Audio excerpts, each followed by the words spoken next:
اللہ علیہ وسلم المسلم من سلم المسلمون من لسانہ و یدہ او کما قال النبی صلی اللہ علیہ وسلم۔ مشہور حدیث ہے، اللہ کے رسول صلی اللہ علیہ وسلم سے پوچھا گیا کہ مسلمان، مکمل مسلمان کون؟ آج تو ہم سب کا دعویٰ ہے کہ ہم مسلمان ہیں، لیکن قرآن و حدیث کے اندر جو نشانیاں بتائی، جو علامتیں بتائی کہ مسلمان کیسا ہونا چاہیے۔ دیکھو میرے بھائیوں، ہم یہ جو حدیثیں سنتے ہیں، صرف سن کر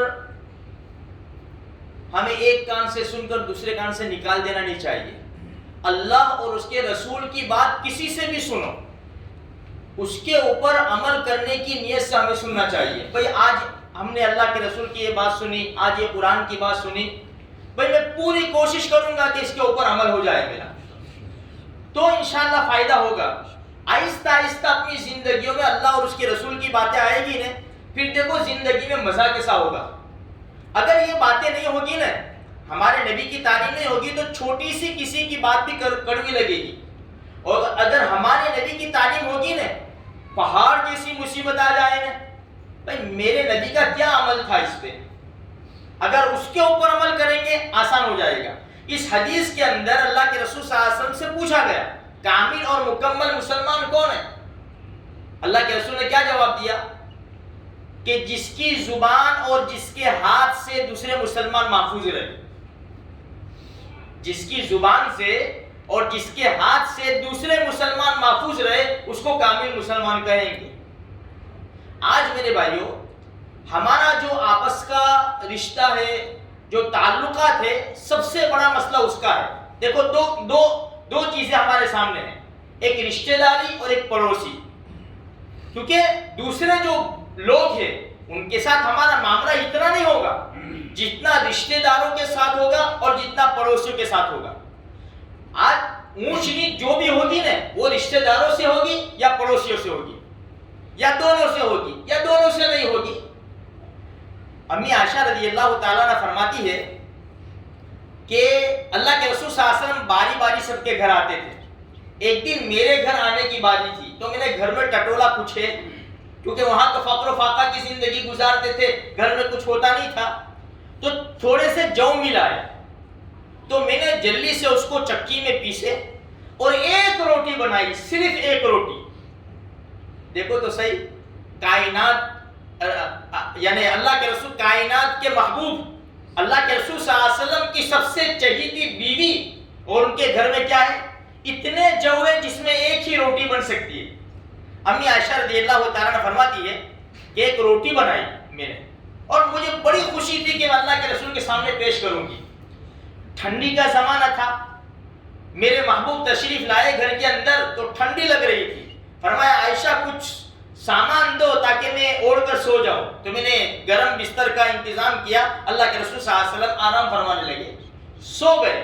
روٹی میں نے بنا کر رکھی ہوئی تھی، اچانک پڑوس کی بکری آ گئی، پڑوس کی بکری آ گئی اور سیدھی روٹی کے پاس، اور روٹی اٹھا کر لے گئی، اور میں اپنی آنکھوں سے دیکھ رہی تھی۔ میں نے اس لیے نہیں روکا کہ اگر شور شرابہ ہوگا تو میرے محبوب کی آنکھ کھل جائے گی، میرے محبوب نیند سے بیدار ہو جائیں گے، تکلیف ہو جائے گی، اس لیے میں نے روٹی اپنی آنکھوں سے دیکھی کہ بکری لے جا رہی ہے، لیکن کیا کروں میں۔ تھوڑی دیر ہوئی، اللہ کے رسول صلی اللہ علیہ وسلم یعنی اٹھے، تو میں فوراً دروازے کی طرف بھاگی گھبراہٹ سے۔ کافی ٹائم ہو گیا اس کو روٹی لے جانے کو، لیکن ایک فطری چیز ہے۔ اللہ کے رسول صاحب فرمایا عائشہ کیا ہوا؟ اللہ کے رسول میں نے بڑی محنت سے تھوڑے سے جو تھے اس کو پیس کر میں نے روٹی بنائی تھی، بڑی خوشی تھی کہ میں آپ کے سامنے پیش کروں گی، لیکن پڑوس کی بکری آئی اور لے کر چلی گئی۔ عائشہ دیکھو اگر بچ گئی ہو تو لے آؤ۔ ہمارے نبی کا ارشاد دیکھو کہ بکری جو روٹی لے گئی تھی، اگر اس نے کھا لی اور کچھ بچ گئی ہو تو لے آنا، پڑوسی کو کچھ بھی مت کہنا، ان کا کیا قصور ہے۔ اگر قصور بھی ہے کہ اپنی جانور کو چھوڑے رکھا، ایک روٹی کی وجہ سے دو چار الفاظ اگر پڑوسیوں کو بول دیے اور ان کا دل کھٹا ہو گیا، عائشہ ہم کو تو پڑوس میں رہنا ہے، پڑوسی کے ساتھ رہنا ہے، اس لیے پڑوسی کو خوش مت کہنا۔ ہمارے نبی کی یہ تعلیم ہے میرے بھائیوں، اس لیے پڑوسی کوئی بھی ہو، مسلمان ہو غیر مسلم ہو سب کے حق ہے. دیکھو پڑوسی 3 ہیں اور ایک پڑوسی وہ ہے جو مسلمان بھی ہے پڑوسی بھی ہے رشتہ دار بھی ہے, اس کے 3 حق ہے. دوسرا پڑوسی وہ ہے کہ مسلمان ہے اور پڑوسی ہے, اس کے 2 حق ہے. اور تیسرا پڑوسی غیر مسلم ہے لیکن پڑوسی ہے, اس کا 1 حق ہے. اسی لیے عبداللہ ابن عمر رضی اللہ تعالیٰ عنہ کے وہاں بکری ذبح ہوئی. جب وہ بکری کاٹنے والا کھال اتار رہا تھا تو عبداللہ ابن عمر رضی اللہ تعالیٰ عنہ فرمایا کہ پڑوسی کے وہاں دینا. یہودی تھا ان کا پڑوسی کے وہاں دینا. تو ان کے شاگرد تھے, کہا اللہ آپ کی اصلاح کرے, وہ تو یہودی ہے, یہودی کے وہاں بکری کا گوشت بھیجیں گے. فرمایا نبی کریم صلی اللہ علیہ وسلم نے پڑوسیوں کے ساتھ احسان کرنے کا اور اچھا معاملہ کرنے کا اتنی بار فرمایا ہمیں ڈر لگنے لگا کہ کہیں ہماری وراثت میں ان کو حصے دار نہ بنا دے. پڑوسی اگر کوئی بھی ہے لیکن اس کا حق ہے. اسی لیے عبداللہ ابن مبارک رحمۃ اللہ علیہ کے گھر پڑوس میں ایک یہودی تھا, اس نے گھر بیچنے نکالا تو کسی نے پوچھا کتنے کا مکان ہے, کہا 2000 دینار کا. تو کہا اللہ کے بندے یہ محلے کے اندر تو ہر گھر کی قیمت 1000 ہے. فرمایا تیری بات بالکل صحیح ہے, میرے گھر کی قیمت 1000 ہے لیکن دوسرا 1000 جو لے رہا ہوں میں وہ عبداللہ ابن مبارک جیسا پڑوسی کا لے رہا ہوں میں. ایسا پڑوسی تمہیں کہیں نہیں ملے گا, اس لیے 1000 دینار زیادہ لے رہا ہوں. میرے بھائیو یہ اسلامی تعلیم ہے. غیر کتنا احترام کرتے تھے اس وجہ سے کہ ہم مسلمانوں کا ان کے ساتھ حسن سلوک تھا.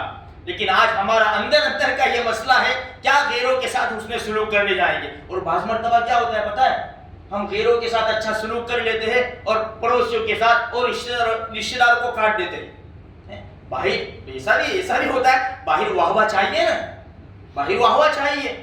ابھی بھائی دیکھو اپنے گھر میں آ گئے اور بیوی سے کیسا سلوک کرتے ہیں, سب کی بات نہیں ہے الا ماشاء اللہ, کیسے انداز سے بات کرتے. اور باہر چلے گئے ہیں اور دوست مل گیا ماشاءاللہ تو ہمارا لب و لہجہ کیسا ہوتا ہے. تو خیر ہمیں اللہ کے رسول صلی اللہ علیہ وسلم نے اور اسلام نے بڑے اچھے اخلاق سکھائے. میرے بھائیوں اچھے اخلاق سے زندگی گزاریں گے سکون کی زندگی گزرے گی, سکون کی. اس لیے ہمیں چاہیے اللہ اور اس کے رسول صلی اللہ علیہ وسلم کی تعلیم کے اوپر دھیان دیں اور اس کے اوپر عمل کرنے کی کوشش کریں. اللہ مجھے آپ کو سارے مسلمانوں کو توفیق نصیب فرمائے.